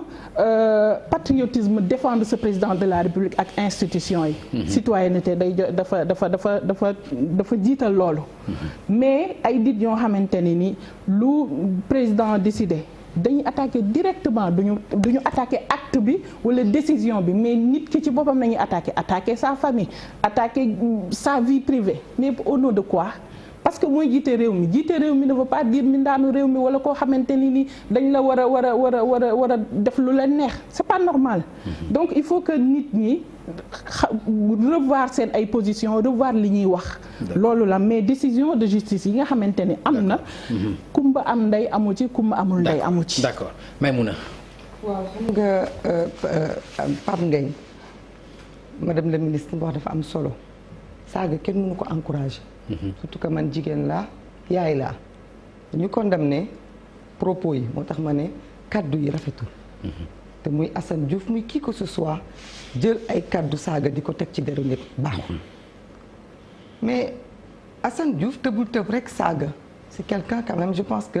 du ma tënk du ma wax ci parcours am parce que xamuma ko. mais li may wax rek mooy ba ñu ko jàppee la dernière fois justice teg ko loxo justice dafa ni daf koy bàyyandiku ba pare dafay demander mu am suivi psychiatrique loolu justice moo ko wax du man kon justice boo waxee loolu ci citoyen ça veut dire que justice nangu na ni citoyen bi am na déséquilibre am na problème aussi mu am jaar-jaar mu am jaar-jaar yu metti parce que dañ ko jël takk ko dugal ko ci avion jële ko ci ndeyam ci jabaram ak i doomam indi ko ci réew mi ak yeneen jaar-jaar ak lu ko indi loolu ak lu tax mu def ko justice nee na am suivi psychiatrique defuñu ko mu wax ay kàddu yoo xam ni kenn rafetluwu ko mais encore une fois fii question de principe la ñuy wax Abdou Karim Gueye dafa demander sur sa foi constitution moo may nit mu am ngëm-ngëmam doxal ko waxuma ay kàddoom utiliser wu ma ko parce que man du ma wax nañ dóor ay policiers mais encore une fois nit ki ci pas-pas ak ci xel boo ko bëggee mesurer ak Pape Ngagne mi toog fii ak madame la ministre yow mi toog fii problème day am état lépp la état boroom xam-xam yi la état boroom xel yi la état boroom diine yi la waaye état itam ñi xaw a matadi la état dafa njabootee ñépp bu état bëggee ñi bokk ci moom ku ci jàddu yoon mu jàpp dóor fëgg dënnam loolu pour ñu mun ko nangu dafay fekk beneen côté bi état du am manquement parce que nag kii saaga rafetul waaye kii sàcc nag boo tegee fii sàcc teg fii saagakat kii saaga mën na la wax ni man de saaga bi ma gënal sàcc bi man kii jël àllu réew mi moom laa gën a bañ kii saaga réew mi justice à double vitesse baa ngi noonu parce que ki ñu wax ne dangaa luubal ay milliards ci ay faux billets nekk un élu du peuple ñu jàpp la tëj àtteeguñu la ñu libéré la liberté provisoire est-ce que loolu xam nañu ban njeexital lay am ci sénégalais lambda bi nga xamante ne moom à chaque fois mu gis borom doole wala ku jege nguur gi wala ku ami ndombal tànk ku am problème ak justice du fa yàgg du fa yàgg day génn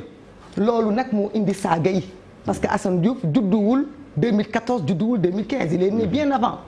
lu ko tax a dem mu dem ba tàqalikoo ak sagoom ba amatul argument de défense parce que mënatul wax nit ñi dégg mënatul manifester lu dul ay saaga la koy fajee il faut ñu xoolaat ko ci suñu démarche su dëkk lu tax ba Abdou Karim Gueye nekk jullit gënu fee nekk jullit ay kilifa diine mais mu dem ba réew mi di dox marché yi di ubbi leneen ak leneen di ubbi jàkka yi tëj xolam jeex ba mu wax ba ñu jàpp ko il faut ñu seetaat ko ci suñu biir mënuñu rek jeter ñeneen ñi ni ki juum moom moo def erreur nañu ko sànni parce que sànni mënuñu koo génnee ci ñun te nag loolu dafa nekk phénomène boo xam dafa nekk di yokku parce que léegi réseaux sociaux yi xale yu bari dañuy saaga te koo ci oo ne ko bàyyil saaga lu tax ngay saaga xolam a jeex te nag lii ngeen di def di jàpp nit ñi nga xamante ne dañu cee teg suñu bët ci lu ñu def ngeen leen di bàyyi parce que dañoo fare loolu mënta dissuader ñii di saaga ak ñii di waxee naka tudd noonu loolu mooy kumba am ndey kumba amul ndey bi parce que man duma saaga madame la ministre keneen ak keneen ku ne fii ci opposition bi du saaga day wax indil la argument mais nag ñëpp yemuñu peut-être man am naa possibilité ñëw ci plateau télé bi wax am naa possibilité dem ci dëkk bi wax mais am na ñoo xam ne amuñu loolu donc seen défouloir mooy xëy na réseaux sociaux je ne les excuse pas mais je dis tout simplement bu ñu bëggee phénomène yooyu bañ a dem parce que loolu mu mën a jur ëllëg mooy violence parce que gis nañu dans toutes les sociétés insulte bi mooy jiitu avant acte de violence kon nag nañu ko faj avant muy indi leneen jërëjëf ci beneen ponk boo xam ne dina leen gën a soxal yéen soxna yi muy jafe-jafe ndox bi nga xam ni réew mi ngi koy jànkonteel te yemul Ndakaaru la gën a métte mais yemu fi yaa ngi koy dégg fu bëri daanaka ci biir réew mi ci jamono joo xam ni jamono Covid la jamono mbas la yitte bi njëkk mooy set li ci gën a gaaw li mu àndal mooy ndox léegi est-ce que loolu isam lu ànd la Soda Marème. alors balaa may ñëw ci ponk boobu rek damay revenir un peu ci suñu comportement ci saaga yeeg et cetera dafay ramener un autre problème. mooy suñu éducation ak suñu comportement xëy na am na ñu nekk ci nguur gi ñi ngi saaga à longueur de journée dara du leen ci fekk. encouragé wuñu ko am na ñu nekk aussi de l'autre côté dans l'opposition ñi ngi saaga encouragé wuñu ko xam nga lan lañu encouragé mooy de très bon comportement gis nga société bi ñun ñoo koy tabax. Sénégal bi tey bu tàkkee kenn du ñëw di ñu ko fayle ñun ñoo war a am de bon comportement. parents yi jiitu ci. ba bés bu ñuy arriver dans l'espace public ñu am d'excellents comportements. Maintenant pour en revenir à la ci problème mu ndox beeg manquement yeeg et cetera dañu jàppoon ne bu fi SDE jógee. xëy na dinañ gis beneen anam ci gouvernance ci beneen réponse parce que gis nga bii pas damay jël sama casquette gouverneur conseil mondial de l'eau parce que man maa fa teewal jeunes yi nekk Afrique ak Moyen-Orient gis nga ndox dafa nekk problème bu rëy ñi ngi dem vers ce qu'on appelle la rareté de la ressource gis nañ ñi nga xam ne dinañ ñuy prédire la guerre de l'eau maanaam ndox dina dem ba indi ay xeex moo tax xëy na comportement bi am na ci banlieue bi et cetera Wakaam ñi ngi ne 15 jours yi ngi nii amuñu ndox ñu nekk ci période bu difficile muy Covid-19 ñu ñuy wax ñuy raxasu ñu ñuy wax ñuy set nga manqué ndox boobu je prends l'exemple Cité Soprim man bi ma dëkk foofu xëy na am ndox mooy exception bi tëjum ndox mooy règle bi maanaam tout le temps ndox dafay 0 heure jëm 3 heures du matin la ñuy am ndox 6 heures du matin robinet yi tëj nit ñi dañuy yeewu di root ba 6 heures du matin robinet yi tëj nga yeewu kër chef de quartier bi nit ñi di fa rang boo xamante ne jur na rassemblement nga demaat jàkka ji nit ñi di fa def kazalika naka noonu donc ñooñu tey suñ fa demee indi fa virus Covid-19 bi day gën a metti liggéey bi nga xam ne nguur bi mi ngi koy def jigéen ñi nga xam ne dañuy xëy war a dem liggéey dafay jouer ci leur performance dans leur lieu de travail xale bu jigéen bi nga xam ne day dem di rooti dafay jouer ci psychologie wam ci productivité am ak ci compétence am au niveau de l'école ñi dëkk Kédougou di rooti ay kilomètres ba duñu mën a yeggali seen cycle scolaire donc baax na suñu nguur yi au lieu que ñu ñuy wax tout le temps solution fu mu toll nii les populations ont besoin de réponse tontu la ñu soxla ci ndox mi nga xam ne dafa honorable député Yaya tontu la ñu soxla ci ndox mi te ndox mi mi ngi bëgg a yàgg nag jafe-jafe ndox mi moom daanaka dafa ànd ak seen régime tout à fait waaw li ñu ci gis ci jafe-jafe ndox ak seen régime yaakaar naa ni daf ñuy fàttali rek li ñu daan gis ci jamono Abdoulaye Wade ak problème mu électricité bi kañ lañ ci am solution d'abord danga may ma massawu population sénégalaise bi notamment les femmes wax nga ko léegi la femme est l'alpha et l'oméga d'une société tey jigéen ñi bu ñu demee ba kaas rek c'est parce que metti na ñu leen di massawu bu baax a baax mais Papa Ngagne il faut tamit ñu relever benn fait période tàngaay ñi soxla ndox dafay bëri loolu boobu nag te pression bi day wàcc Papa Ngagne may ma yeggali pression bi dafay wàcc on avait voté le budget sur le KMS 3 mais ci information yi ñu jot a am Covid-19 moo tax mu am ay lenteur ñu ngi massawu ñëpp ndax l'eau est vitale l'eau est sacrée amuñu lu dul massawu la population mais au moins nañu reconnaître que le gouvernement avait pris une initiative mooy def KMS 3 nga xam ne dina alimenter 100 000 mètres cubes en eau kon jàpp naa ne loolu bés bu paree peut-être problème yi ñuy jànkanteel lenteur administrative yi xam nañ ko ak Covid-19 bi nañ ñaan yàlla mbas mi jóge fi bu fi mbas mi jógee ñu reprendre le cours normal de notre vie bu boobaa ministre de l'eau xanaa dina gaaw ci KMS 3 bi ba problème eau bi dootu fi amati mais encore une fois dañuy excuser wu en tant que élu ndax nag wax dëgg fa yàlla ñoo leen war a kaasal mais tam ñu ngi encourager encore davantage le ministre de l'eau vraiment mu gaaw ci KMS 3 bi ba problème eau dootul nekkati day nekkati un mauvais souvenir comme on dit.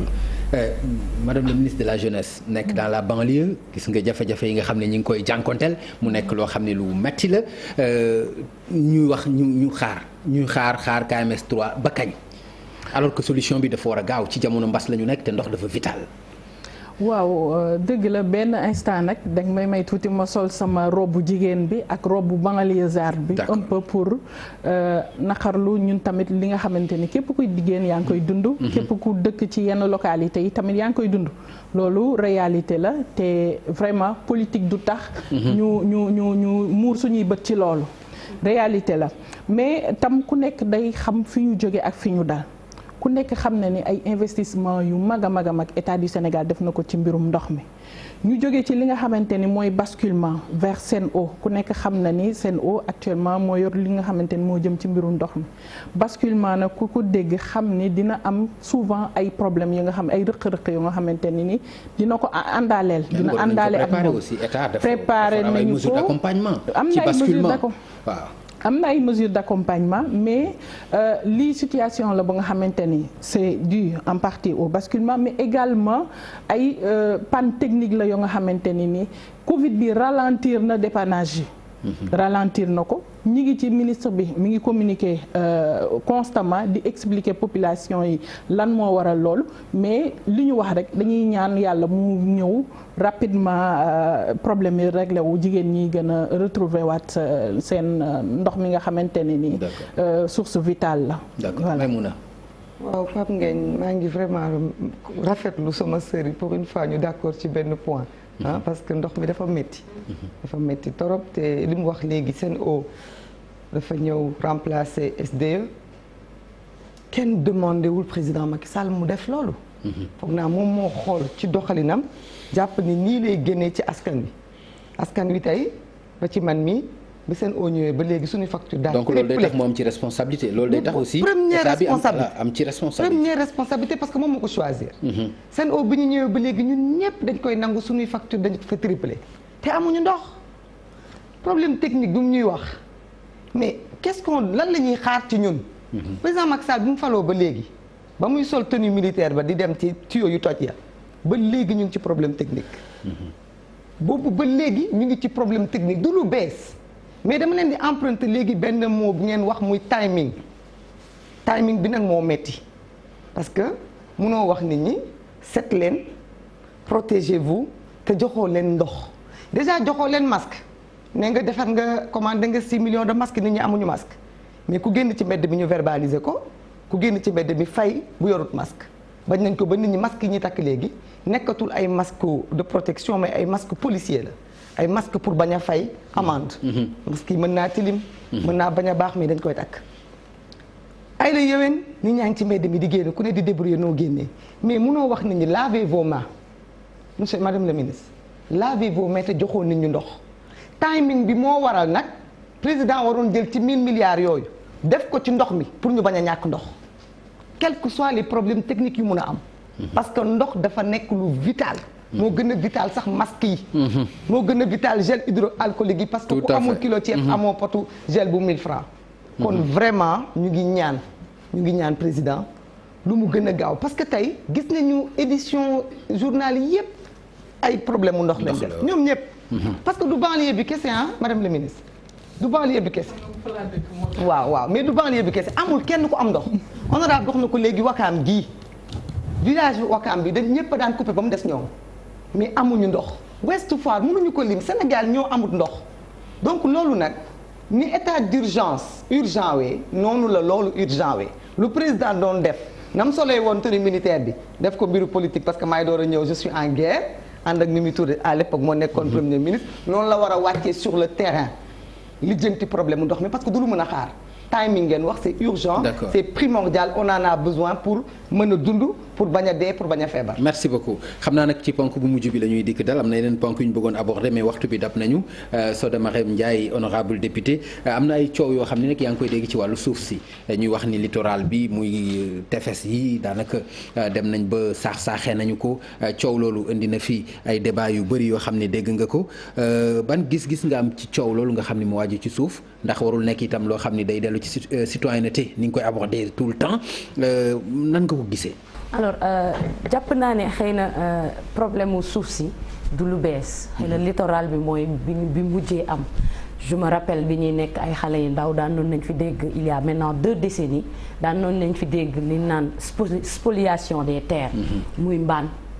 muy Sangalkam tout à fait. muy Wakaam gii. chaque jour ba muy am Ngordom. donc je pense que ne depuis 2013 am na une loi sur le foncier. bu nekk dans le circuit. pourquoi ça tarde est-ce que waruñu ko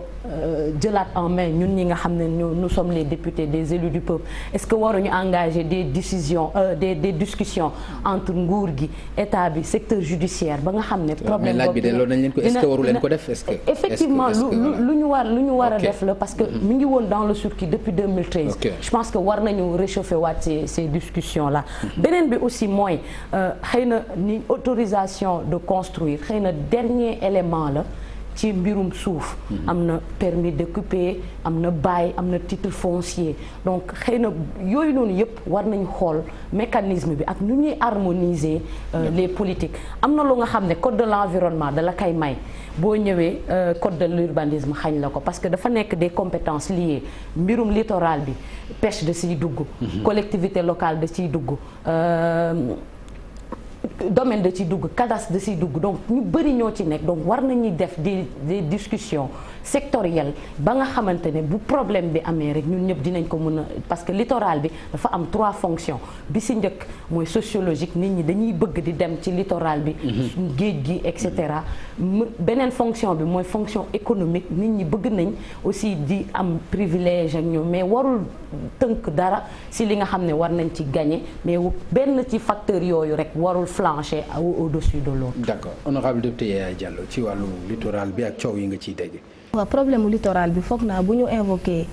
les textes yi régir le littoral même l'esprit des textes foog naa normalement problème mën na ci bañ a am parce que waxuñu ni duñ tabax ci littoral foog naa sax ni war nañ ko mën a valoriser mais Papa Ngagne nañu reconnaître que ni ci littoral bi on a 700 kilomètres de littoral. Tout à fait. Il y a des projets communs yu ci nekk benn partie bi beneen partie bi nekk loo xam ne dañ ci def ay commodités publiques mooy ay water park ay jardin ay hôtel beneen partie littoral bi ñu attribuer ko ay nit pour ñu tabax ci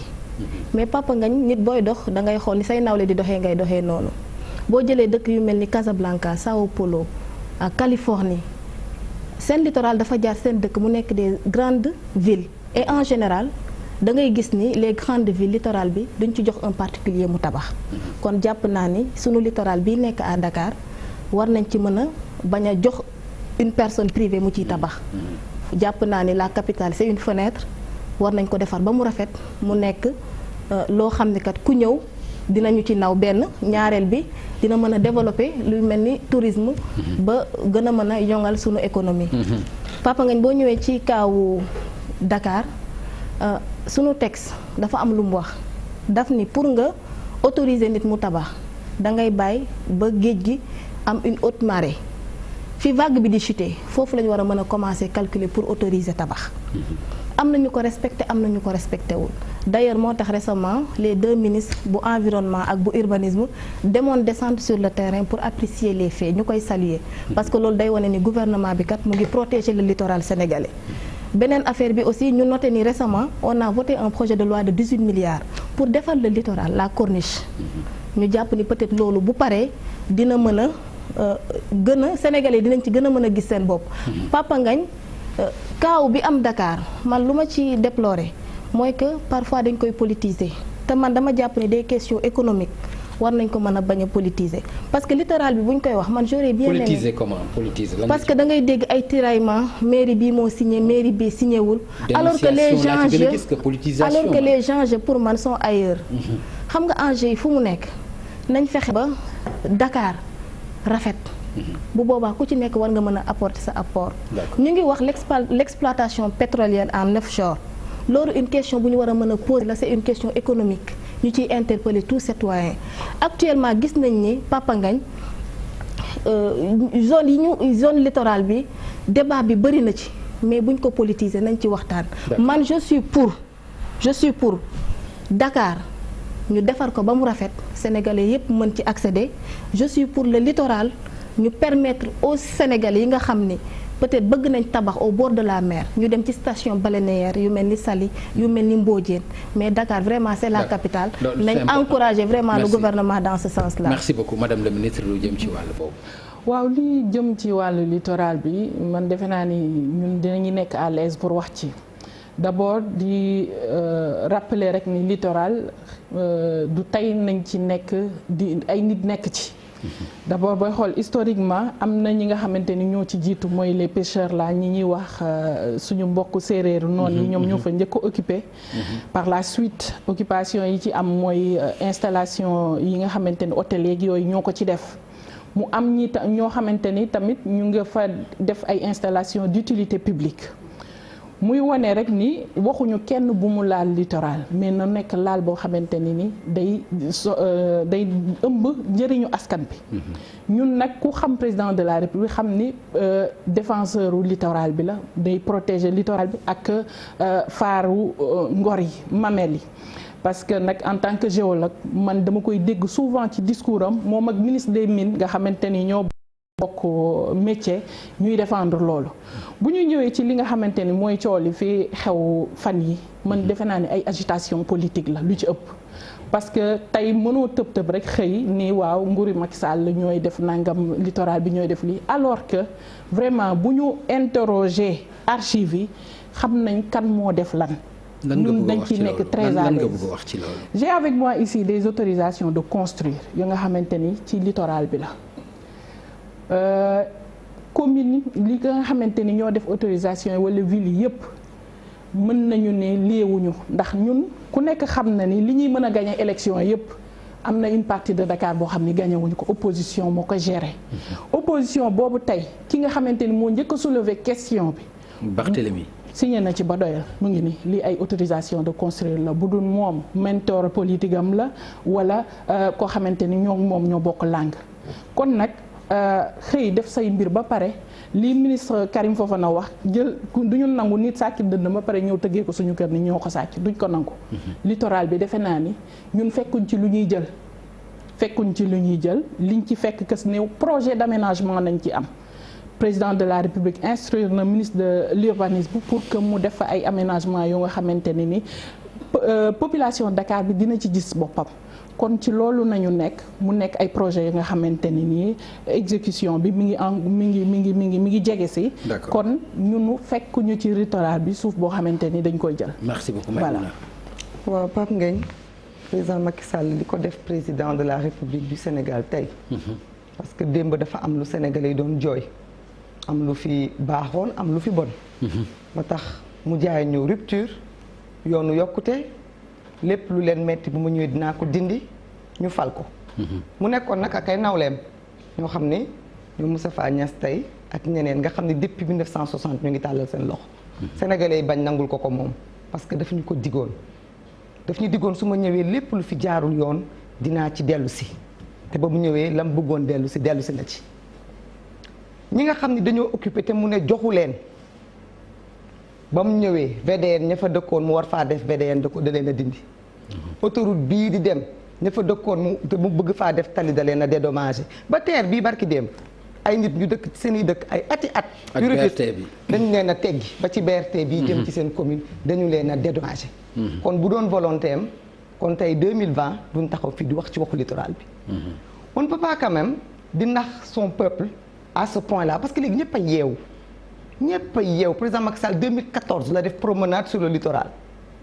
ba jël sax parcelle bu mu amoon moom ne delloo na ko. 2000 mètres carrés. delloo na ko ndax comme dañu bëggul ku laal littoral mais boobu ba léegi ñaata lañ fi laal. chantier yii di tabaxu. madame la ministre demal nga filmer maa dem filmer ko kenn nettaliwuma ko. bi Barthélémy Dias woote on a été te nag nañu bàyyi toujours rek di wax c'est la responsabilité des autres parce que président Macky Sall bi mu faloo PS moo ko fal.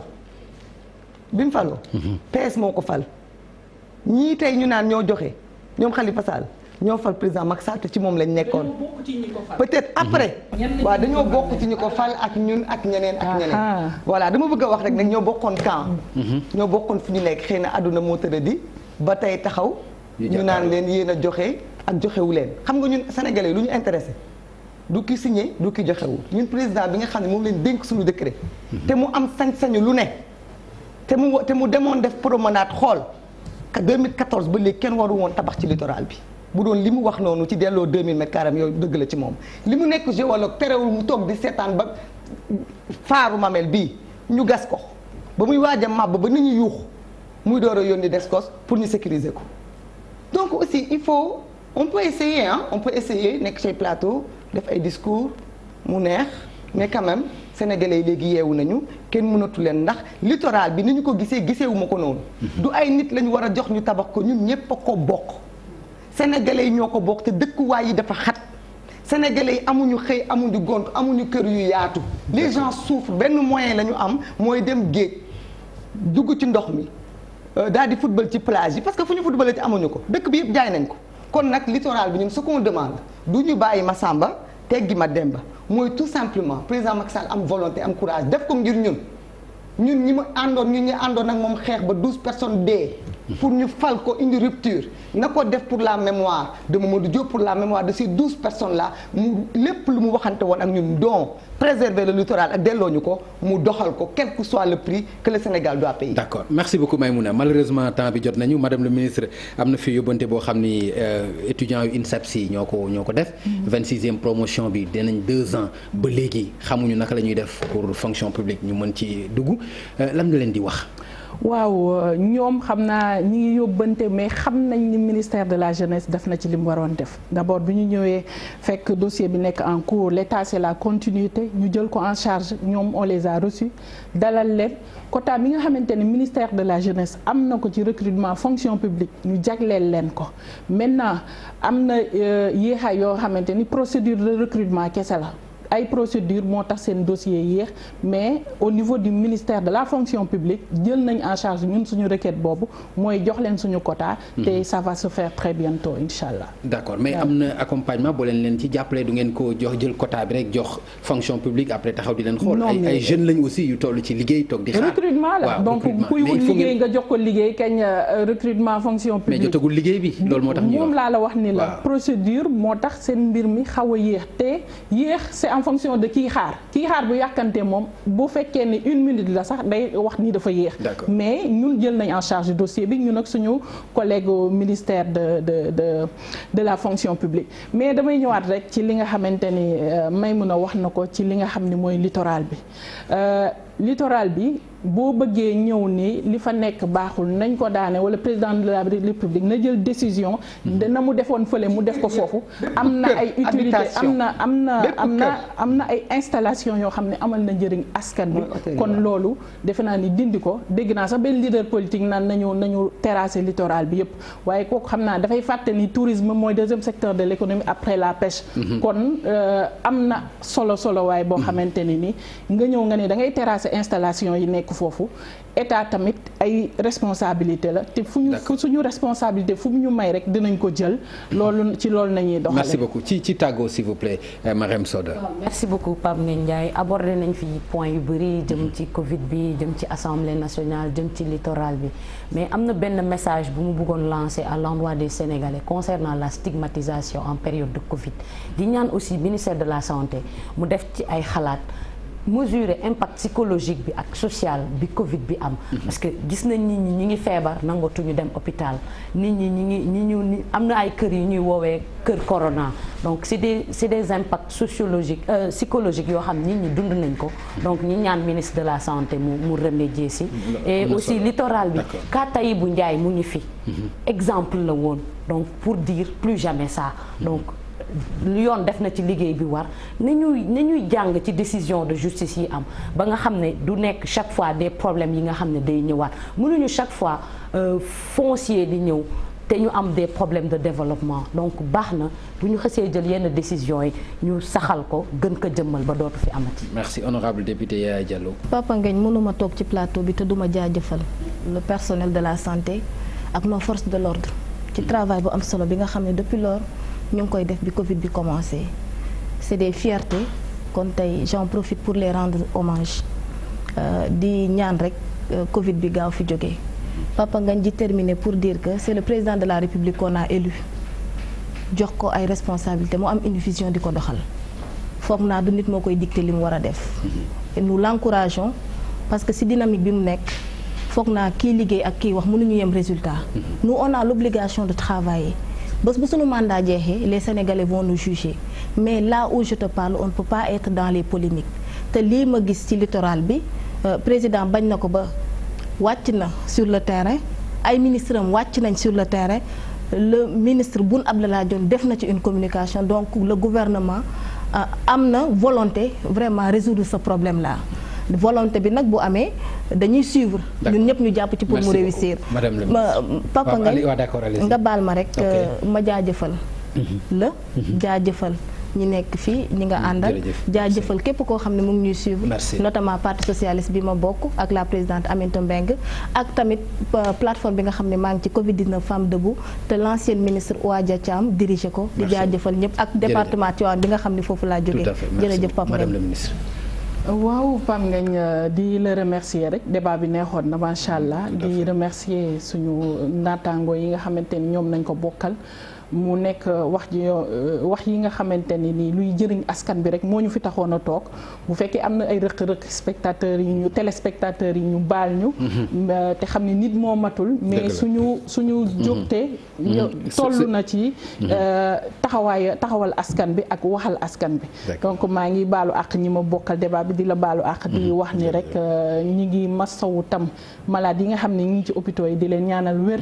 di féliciter personnel de santé bi ak avec à sa tête le ministre mon collègue Abdoulaye Diouf Sarr di ko féliciter bu baax di ko encourager ak force de défense et de sécurité yi waaye mënuma tëj tamit te nuyuma waa Guédiawaye ba ma jógee maa ngi leen di nuyu bu baax di nuyu jeunesse Sénégal bi yëpp waaye di nuyu itam jigéenu Guédiawaye yi nga xamante ni nii maa ngi ñoom ñooy ànd ci liggéey. merci beaucoup madame la ministre Maïmouna. waaw Pape Ngagne merci beaucoup fi madame la ministre daanelee rek laay tëjee. di ko jox nuyoo waa Guédiawaye ak jeunesse su Guédiawaye di ko wax ne itam ñu ngi koy demander seen littoral parce que dañoo xeex ba jàkkaarloog policier def fi barki démb loo xam ni ça montre que problème bi du ci corniche bi kese parce que Guédiawaye foog naa bi ñu koy dagg yàggul parce que autoroute bi moo ko génnee ba ñu def lotissement yi jeunesse boobu ngeen taxaw ci parce que seen représentante nga bëgg nañu nag seen géej gi ñu bàyyee leen ko seen suuf yi ñu bàyyee leen ko ñu mun ci tabax dinaa la ci toog dama ci wax rek képp kuñ fa jaay suuf xëy na ñàkk nga ndax foofu kenn da ko déclassé gul bañ fay jaay suuf donc bu la nit ñëwee rek ne la mi ngi lay jaay suuf foofu boo ko joxee sa xaalis ñàkk nga du mairie bu ko laal du état bu ko laal message bu am solo la waxi nopp mairie amu fa dara on profite de là pour dire benn sénégalais bu ñu jënd foofu donc suuf di demander itam ngeen bañ a déclassifier foofu ngeen bàyyi ko askan wi bu ñu fa amee njëriñ boo nga xamante ne day loo xam ne day amal njëriñ askanu Guédiawaye waaye nag dinañ ko laal parce que foofu ñoo fa dëkk ñoom ñoo xam lu ñu amal ma tàggoo di indi yóbbante rek toujours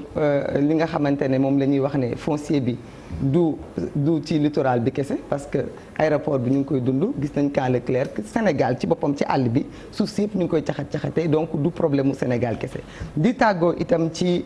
fii honorable Mariam Soda Daniel mooy continuer sensibiliser askanu Sénégal parce que feebar bi mbas mi malgré mesure yu jaxasoo ci xelu sénégalais il faut que sénégalais yi gëm ni feebar bi mu ngi fi ba léegi demagul parce que tey ñu ngi ci plus de 8 millions de nit ñu am feebar bi kon na sénégalais yi gën a vigilant malgré politique politicienne bi ci làqu nañu xam ne daal bu ñu muccee daal mooy seen beneen occasion jërëjëf Maïmouna Bousso jërëjëf Soda Marème Ndiaye bokk ci Oser l'avenir nekk honorable député à l'Assemblée nationale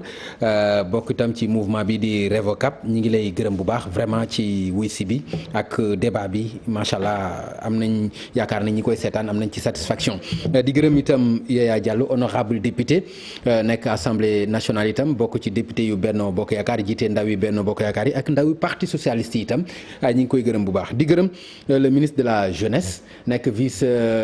adjointe au maire bu Guédiawaye ñi ngi lay gërëm bu baax itam vraiment xam nañ ni agenda yi xat na ak yëpp te vraiment c'était pas compliqué vraiment ñu recevoir la loolu itam ñu ngi koy apprécier à sa juste valeur ci sa disponibilité naka noonu itam suma sœur Maïmouna Bousso moom itam gis naa cër bi nga xam ne dañ ma yónni frontières yi ñu ma jógee fii te waxuma ko sénégalais yi kale ci frontières yi muy Mauritanie bi muy Dakhla nañu leen dimbale ubbi frontières yi ñu ñibbisi metti na loolu am solo la kon jërëjëf Maïmouna kon mbokk yi ñu gërëm itam Chérif Dia ni mu coordonné vraiment débat bi ñu ngi ko ciy gërëm bu baax ci casting bi ni mu ko defee yaakaar naa ni ñiy seetaan am nañ ci satisfaction di gërëm itam la régie ci ni ñu jàppee ci émission bi ñu leen di jox rendez-vous incha allah ci beneen jotaay bu yàlla nande jërë ngeen jëf